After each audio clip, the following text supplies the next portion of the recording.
गजानन महाराजांचे गुरु कोण होते? हा प्रश्न अनेक भक्तांच्या मनात असतो। असे सांगितले जाते की शेगावी प्रकट होण्यापूर्वी बालदिगंबर स्वरूपातील गजानन महाराज अक्कलकोट येथे श्री स्वामी समर्थ महाराजांच्या सन्निधीत काही काळ राहिले होते। तिथे त्यांनी निरागस बाललीला दाखवल्या।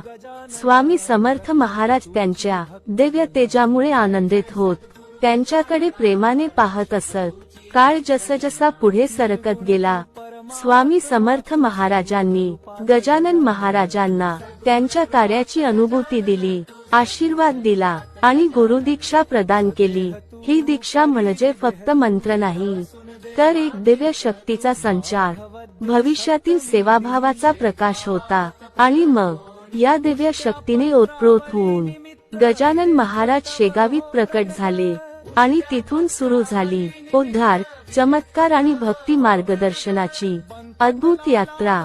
स्वामी समर्थांचे आशीर्वाद आणि गुरु कृपेमधूनच गजानन महाराजांचे अवतारी कार्य शेगावी तेजोमय झाले। जय गजानन, जय स्वामी समर्थ।